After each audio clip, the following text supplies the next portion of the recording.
Hi everyone, welcome to my YouTube channel. ಇವತ್ತಿನ ವಿಡಿಯೋದಲ್ಲಿ ನಾನು ಒಂದು ಸೂಪರ್ ಟೇಸ್ಟಿ ಆಗಿರುವಂತಹ ಸೈಡ್ ಡಿಶ್ ರೆಸಿಪಿನ ಹೇಗ್ ಮಾಡೋದು ಅಂತೇಳಿ ತಿಳಿಸ್ಕೊಡ್ತಿದ್ದೀನಿ.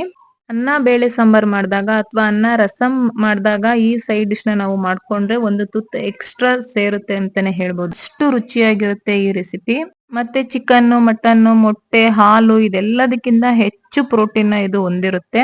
ಇಂತ ಒಂದು ಸೋಯಾನ ವಾರದಲ್ಲಿ ಒಂದು ಬಾರಿ ಆದ್ರೂ ಉಪಯೋಗಿಸಿ ಅಂತ ಹೇಳ್ತಾ, ಬನ್ನಿ ಇವತ್ತಿನ ಸಖತ್ ಟೇಸ್ಟಿ ಆಗಿರುವಂತಹ ಹಾಗೆ ಅಷ್ಟೇ ಸುಲಭವಾಗಿ ಮಾಡ್ಕೊಳ್ಬಹುದಂತ ಸೋಯಾ ಪೆಪ್ಪರ್ ಫ್ರೈನ ಹೇಗ್ ಮಾಡೋದು ಅಂತೇಳಿ ನೋಡೋಣ. ಇವಾಗ ಮೊದ್ಲಿಗೆ ಸ್ಟವ್ ಮೇಲೆ ಒಂದು ಪಾತ್ರೆ ಇಟ್ಕೊಂಡು ಅದಕ್ಕೆ ಸ್ವಲ್ಪ ನೀರ್ ಸೇರಿಸಿ 1 ಕಪ್ ಅಳತೆಯಲ್ಲಿ ನಾನು 1 ಕಪ್ ಆಗುವಷ್ಟು ಸೋಯಾನ ತಗೊಂಡು ಹಾಕೊಳ್ತಾ ಇದ್ದೀನಿ. ಅದ್ರ ಜೊತೆಗೆ ಸ್ವಲ್ಪ ಉಪ್ಪು ಮತ್ತೆ ಸ್ವಲ್ಪ ಅರಿಶಿನ ಇದಿಷ್ಟನ್ನು ಹಾಕಿ ಚೆನ್ನಾಗಿ ಕುದಿಬೇಕು. ಅಲ್ಲಿವರೆಗೂ ಇದನ್ನ ಚೆನ್ನಾಗಿ ಬೇಯಿಸ್ಕೊಳ್ಬೇಕಾಗುತ್ತೆ. ಒಂದ್ 4ರಿಂದ 5 ನಿಮಿಷ ಬೇಯಿಸ್ಕೊಂಡ್ರೆ ಸಾಕಾಗುತ್ತೆ. ಸೋಯಾಸ್ ಚೆನ್ನಾಗಿ ಸಾಫ್ಟ್ ಆಗುತ್ತೆ. ಇವಾಗ ಸ್ಟವ್ ಆಫ್ ಮಾಡ್ಕೊಂಡು ಈ ನೀರಿನೆಲ್ಲ ಸೋದಿಸ್ಕೊಳ್ತೀನಿ. ಇದನ್ನ ಸೋದಿಸ್ಕೊಂಡಿದ್ದಾದ್ಮೇಲೆ ಇನ್ನೊಂದ್ಸಾರಿ ಇದಕ್ಕೆ ಮೇಲ್ಗಡೆಯಿಂದ ತಣ್ಣೀರಲ್ಲಿ ನಾನು ಇದನ್ನ ಹಾಕೊಳ್ತಾ ಇದ್ದೀನಿ. ಈ ರೀತಿ ಹಾಕೊಂಡು ನೀಟಾಗಿ ಸೋಯಾದಲ್ಲಿರುವಂತಹ ನೀರಿನೆಲ್ಲಾನು ಚೆನ್ನಾಗಿ ಹಿಂಡ್ಕೊಳ್ಬೇಕಾಗತ್ತೆ. ಸೋಯಾದಲ್ಲಿ ಸ್ವಲ್ಪನೂ ನೀರ್ ಇರಬಾರ್ದು. ಆ ರೀತಿ ಇದನ್ನ ಚೆನ್ನಾಗಿ ಹಿಂಡ್ಕೊಳ್ಬೇಕು. ಈ ರೀತಿ ಹಿಂಡ್ಕೊಂಡು ಪಕ್ಕದಲ್ಲಿ ಎತ್ತಿಟ್ಕೊಳ್ತೀನಿ. ನೆಕ್ಸ್ಟ್ ಇವಾಗ ಒಂದ್ ಕಡಾಯಿಗೆ 2 ಸ್ಪೂನ್ ಆಗುವಷ್ಟು ಧನಿಯಾ ಕಾಳನ್ನ ಸೇರಿಸ್ಕೊಳ್ತಾ ಇದ್ದೀನಿ. 2 ಸ್ಪೂನ್ ಆಗುವಷ್ಟು ಮೆಣಸು, 1 ಸ್ಪೂನ್ ಆಗುವಷ್ಟು ಜೀರಿಗೆ, ಮತ್ತೆ ಅರ್ಧ ಸ್ಪೂನ್ ಆಗುವಷ್ಟು ಸೋಂಪು, ಮತ್ತೆ ಒಂದ್ 5-6 ಪೀಸ್ ಆಗುವಷ್ಟು ಒಣ ಕೊಬ್ಬರಿ ಪೀಸಸ್ ನ ಸೇರಿಸ್ಕೊಂಡಿದೀನಿ. ಕೊಬ್ಬರಿನ ಹಾಕ್ಲೇಬೇಕು ಅಂತ ಏನಿಲ್ಲ, ಹಾಕೊಂಡ್ರೆ ಟೇಸ್ಟ್ ತುಂಬಾನೇ ಚೆನ್ನಾಗಿ ಬರುತ್ತೆ, ಹಂಗಾಗಿ ಹಾಕೊಂಡಿದೀನಿ. ಇವಾಗ ಉರಿನ ಮೀಡಿಯಂ ಫ್ಲೇಮ್ ನಲ್ಲಿ ಇಟ್ಕೊಂಡು ಸ್ವಲ್ಪ ಇದನ್ನ ಒಂದ್ 2 ನಿಮಿಷ ಬಿಸಿ ಮಾಡ್ಕೊಂಡ್ರೆ ಸಾಕು. ಇದು ಇಷ್ಟ ಆದ್ರೆ ಸಾಕು. ಇವಾಗ ಇದನ್ನ ಸ್ವಲ್ಪ ಹೊತ್ತು ತಣ್ಣಗಾಗೋದಕ್ಕೆ ಬಿಟ್ಟು ನೆಕ್ಸ್ಟ್ ಒಂದು ಮಿಕ್ಸಿ ಜಾರ್ನ ತಗೊಂಡು ಅದ್ರಲ್ಲಿ ಇವಾಗ ಫ್ರೈ ಮಾಡ್ಕೊಂಡಿದ್ದ ಎಲ್ಲಾ ಪದಾರ್ಥಗಳನ್ನ ಸೇರಿಸ್ಕೊಂಡು ತರಿಯಾಗಿ ಇದನ್ನ ಪೌಡರ್ ಮಾಡ್ಕೊಳ್ಬೇಕು. ನೋಡಿ ಈ ರೀತಿ ಈ ಪೌಡರ್ನ ನಾವು ತರಿಯಾಗಿ ಗ್ರೈಂಡ್ ಮಾಡ್ಕೊಳ್ಬೇಕಾಗತ್ತೆ. ಫುಲ್ ನುಣ್ಣಗೆ ಪೌಡರ್ ಮಾಡ್ಕೊಳ್ಬಾರ್ದು. ಈ ರೀತಿ ತರಿಯಾಗಿಯೇ ಇರ್ಬೇಕು. ನೆಕ್ಸ್ಟ್ ಸ್ಟವ್ ಮೇಲೆ ಒಂದು ಕಡಾಯಿ ಇಟ್ಟು ಅದಕ್ಕೆ ಒಂದ್ 2-3 ಸ್ಪೂನ್ ಆಗುವಷ್ಟು ಎಣ್ಣೆನ ಸೇರಿಸ್ಕೊಳ್ತಾ ಇದ್ದೀನಿ. ಎಣ್ಣೆ ಸ್ವಲ್ಪ ಬಿಸಿ ಆಗ್ತಾ ಇದ್ದಂಗೆನೆ ಈರುಳ್ಳಿನ ಹಾಕಿ ಫ್ರೈ ಮಾಡ್ಕೊಳ್ಳೋಣ.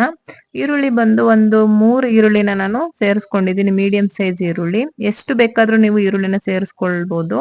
ಈರುಳ್ಳಿ ಸ್ವಲ್ಪ ಫ್ರೈ ಆಗ್ತಾ ಇದ್ದಂಗೆನೆ ಒಂದ್ 2 ಹಸಿ ಮೆಣಸಿನಕಾಯಿನೂ ಕೂಡ ಇಲ್ಲಿ ಸೇರಿಸ್ಕೊಳ್ತಾ ಇದ್ದೀನಿ. ಹಾಗೆ ಸ್ವಲ್ಪ ಕರಿಬೇವಿನ ಸೊಪ್ಪನ್ನು ಕೂಡ ಸೇರಿಸ್ಕೊಂಡು ಇದನ್ನ ಚೆನ್ನಾಗಿ ಫ್ರೈ ಮಾಡ್ಕೊಳ್ತೀನಿ. ನೆಕ್ಸ್ಟ್ ಇದಕ್ಕೆ 1 ಸ್ಪೂನ್ ಆಗುವಷ್ಟು ಶುಂಠಿ ಬೆಳ್ಳುಳ್ಳಿ ಪೇಸ್ಟ್ ನ ನಾನು ತರಿಯಾಗಿ ರುಬ್ಕೊಂಡು ಇಲ್ಲಿ ಸೇರಿಸ್ಕೊಳ್ತಾ ಇದ್ದೀನಿ. ನೀವು ಇದನ್ನ ಜಜ್ಜಿ ಕೂಡ ಹಾಕೊಂಡು ಮಾಡ್ಕೊಂಡ್ರೆ ಟೇಸ್ಟ್ ತುಂಬಾನೇ ಚೆನ್ನಾಗಿ ಬರುತ್ತೆ. ಶುಂಠಿ ಬೆಳ್ಳುಳ್ಳಿ ಪೇಸ್ಟ್ ಹಸಿ ಸ್ಮೆಲ್ ಎಲ್ಲ ಹೋಗೋವರ್ಗುನು ಇದನ್ನು ಈರುಳ್ಳಿ ಜೊತೆ ಚೆನ್ನಾಗಿ ಫ್ರೈ ಮಾಡ್ಕೊಳ್ಬೇಕಾಗತ್ತೆ. ಇದಿಷ್ಟು ಒಂದೊಳ್ಳೆ ಘಮ ಬರೋ ತರ ಫ್ರೈ ಮಾಡ್ಕೊಂಡಿದ್ದಾದ್ಮೇಲೆ ನಾವು ಆಗ್ಲೇ ಬೇಯಿಸ್ಕೊಂಡು ನೀರ್ನೆಲ್ಲಾನು ಹಿಂಡು ತೆಗ್ದಿಟ್ಕೊಂಡಿರೋ ಸೋಯಾನ ನಾನಿಲ್ಲಿ ಸೇರಿಸ್ಕೊಳ್ತಾ ಇದ್ದೀನಿ.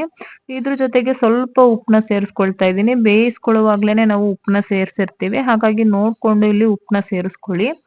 ನಾನು ಒಂದ್ ಅರ್ಧ ಸ್ಪೂನ್ ಆಗುವಷ್ಟು ಉಪ್ಪನ್ನ ಸೇರಿಸ್ಕೊಂಡು ಈರುಳ್ಳಿ ಜೊತೆ ಚೆನ್ನಾಗಿ ಇದನ್ನ ಫ್ರೈ ಮಾಡ್ಕೊಳ್ಬೇಕಾಗತ್ತೆ. ಈ ಸೋಯಾನ ನಾವು ಒಂದ್ 5ರಿಂದ 6 ನಿಮಿಷ ಆದ್ರೂ ಚೆನ್ನಾಗಿ ಫ್ರೈ ಮಾಡ್ಕೊಂಡ್ರೆ ನಾವು ಮಾಡುವಂತಹ ಈ ಸೋಯಾ ಪೆಪ್ಪರ್ ಫ್ರೈ ರುಚಿ ತುಂಬಾನೇ ಚೆನ್ನಾಗಿ ಬರುತ್ತೆ. ಹಾಗೆ ನಾವು ಫ್ರೈ ಮಾಡ್ಕೊಳ್ಳೋದ್ರಿಂದ ಸೋಯಾದಲ್ಲಿರುವಂತಹ ರಾ ಸ್ಮೆಲ್ ಏನಿರುತ್ತೆ, ಹಸಿ ವಾಸನೆ, ಅದೆಲ್ಲವೂ ಕೂಡ ನೀಟಾಗಿ ಹೋಗುತ್ತೆ. ಇವಾಗ ನೀವಿಲ್ಲಿ ನೋಡ್ತಿರ್ಬೋದು, ನಾನು ಕೂಡ ಸೋಯಾನ ಚೆನ್ನಾಗಿ ಫ್ರೈ ಮಾಡ್ಕೊಳ್ತಾ ಇದ್ದೀನಿ. ನೋಡಿದ್ರಲ್ವಾ, ಸೋಯಾ ಕಲರ್ ಕೂಡ ಚೇಂಜ್ ಆಗಿದೆ. ಇಷ್ಟ ಆದ್ರೆ ಸಾಕು.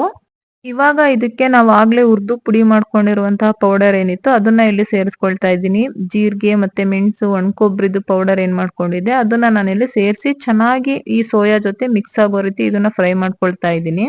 ನಿಮ್ಗೇನಾದ್ರೂ ಈ ಸೋಯಾ ಪೆಪ್ಪರ್ ಫ್ರೈ ಡ್ರೈ ಆಗಿನೇ ಇರ್ಬೇಕು ಅಂತ ಹೇಳಿದ್ರೆ ಇದಕ್ಕೆ ನೀರ್ನ ಸೇರಿಸ್ಬೇಡಿ. ಹಾಗೇನೆ ಚೆನ್ನಾಗಿ ಇದನ್ನ ಫ್ರೈ ಮಾಡ್ಕೊಳ್ಳಿ. ಇದು ಕೂಡ ತುಂಬಾನೇ ಚೆನ್ನಾಗಿರುತ್ತೆ. ಆದ್ರೆ ಸೋಯಾ ಸ್ವಲ್ಪ ಗಟ್ಟಿಯಾಗಿರುತ್ತೆ ಅಷ್ಟೇನೆ. ಸೋಯಾ ಸ್ವಲ್ಪ ಸಾಫ್ಟ್ ಆಗಿ ಬೇಕಂತ ಹೇಳಿದ್ರೆ ಸ್ವಲ್ಪ ನೀರ್ನ ನಾವಿಲ್ಲಿ ಸೇರಿಸ್ಕೊಳ್ಬೇಕಾಗತ್ತೆ. ನೀರ್ ಹಾಕಿದ್ದಾದ್ಮೇಲೆ ಒಂದ್ 2 ನಿಮಿಷ ಇದನ್ನ ಇದೇ ರೀತಿ ಚೆನ್ನಾಗಿ ಫ್ರೈ ಮಾಡ್ಕೊಂಡು ಬೇಯಿಸ್ಕೊಂಡ್ರೆ ನಾವ್ ಹಾಕಿರುವಂತಹ ಉಪ್ಪು, ಖಾರ ಎಲ್ಲವನ್ನು ಕೂಡ ಸೋಯಾ ಹೀರ್ಕೊಂಡು ಸೋಯಾನು ಕೂಡ ಚೆನ್ನಾಗಿ ಸಾಫ್ಟ್ ಆಗುತ್ತೆ. ಇವಾಗ ನಾನು ಕೂಡ ಇಲ್ಲಿ ಸ್ವಲ್ಪ ನೀರ್ನ ಸೇರಿಸ್ಕೊಂಡಿದ್ದೀನಿ. ನೀರ್ನ ಸೇರಿಸ್ಕೊಂಡು ಚೆನ್ನಾಗಿ ಇದನ್ನ ಮಿಕ್ಸ್ ಮಾಡ್ಕೊಳ್ಳೋಣ. ಮುಚ್ಚಿ ಬೇಯಿಸ್ಬೇಕು ಅಂತ ಏನಿಲ್ಲ, ಇದೇ ರೀತಿ ಓಪನ್ ಮಾಡ್ಕೊಂಡೇನೆ ಚೆನ್ನಾಗಿ ಫ್ರೈ ಮಾಡ್ಕೊಳ್ತಾ ಇದನ್ನ ಬೇಯಿಸ್ಕೊಳ್ಬೇಕಾಗತ್ತೆ. ಈ ಟೈಮಲ್ಲಿ ಸ್ವಲ್ಪ ಟೇಸ್ಟ್ ನೋಡ್ಕೊಂಡು ಉಪ್ಪು ಕಡಿಮೆ ಅನ್ಸಿದ್ರೆ ಉಪ್ಪು ಹಾಕೊಂಡು, ಮತ್ತೆ ಖಾರ ಏನಾದ್ರೂ ಕಡಿಮೆ ಅನ್ಸಿದ್ರೆ ನಿಮ್ಗೆ ಈ ಟೈಮಲ್ಲಿ ಸ್ವಲ್ಪ ಹಚ್ ಖಾರದ ಪುಡಿನ ಕೂಡ ಸೇರಿಸ್ಕೊಂಡು ಇದನ್ನ ಚೆನ್ನಾಗಿ ಫ್ರೈ ಮಾಡ್ಕೊಳ್ಳಿ. ಕೊನೆಯದಾಗಿ ಇದಕ್ಕೆ ಸ್ವಲ್ಪ ಕಟ್ ಮಾಡ್ಕೊಂಡಿರೋ ಕೊತ್ತಂಬರಿ ಸೊಪ್ಪನ್ನ ನಾನಿಲ್ಲಿ ಸೇರಿಸ್ಕೊಂಡು ಚೆನ್ನಾಗಿ ಮಿಕ್ಸ್ ಮಾಡ್ಕೊಳ್ತಾ ಇದ್ದೀನಿ.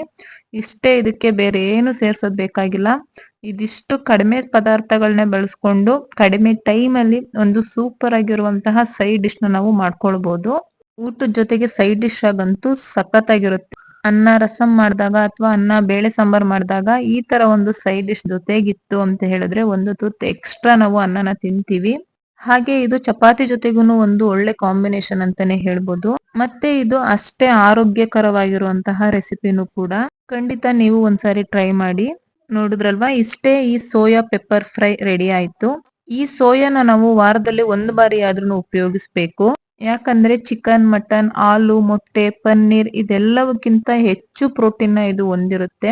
ಹಾಗಾಗಿ ಇದು ಆರೋಗ್ಯಕ್ಕೂ ಕೂಡ ತುಂಬಾನೇ ಒಳ್ಳೇದು. ಒಮ್ಮೆ ಟ್ರೈ ಮಾಡಿ. ಆದ್ರೆ ಒಂದು ಒಳ್ಳೆ ಬ್ರ್ಯಾಂಡ್ ಸೋಯಾನ ಯೂಸ್ ಮಾಡಿ. ನೋಡಿದ್ರಲ್ವಾ, ಇವತ್ತಿನ ಈ ವಿಡಿಯೋ ನಿಮ್ಗೆ ಇಷ್ಟ ಆಗಿದ್ರೆ ಪ್ಲೀಸ್ ಲೈಕ್ ಮಾಡಿ. ಹಾಗೆ ನಿಮ್ಮ ಫ್ರೆಂಡ್ಸ್ ಅಂಡ್ ಫ್ಯಾಮಿಲಿಗೂ ಕೂಡ ವಿಡಿಯೋನ ಶೇರ್ ಮಾಡಿ. ಹಾಗೆ ನೀವೇನಾದ್ರೂ ಫಸ್ಟ್ ಟೈಮ್ ನನ್ನ ವಿಡಿಯೋಸ್ ನ ನೀವು ನೋಡ್ತಾ ಇದ್ರೆ ಪ್ಲೀಸ್ ಸಬ್ಸ್ಕ್ರೈಬ್ ಮಾಡ್ಕೊಂಡು ನನಗೆ ಸಪೋರ್ಟ್ ಮಾಡಿ. ಇದೇ ರೀತಿ recipes videos, skin care videos ಆಗಿರ್ಬೋದು, ಹೇರ್ ಕೇರ್ ವಿಡಿಯೋಸ್, ಹಾಗೆ ಡಯಟ್ ವಿಡಿಯೋಸ್, ಇದೆಲ್ಲಾ ರೀತಿಯ ವಿಡಿಯೋಸ್ಗಳು ನನ್ನ ಚಾನೆಲ್ ಅಲ್ಲಿ ಇದೆ. ಒಂದ್ಸಾರಿ ವಿಸಿಟ್ ಮಾಡಿ. Thank you.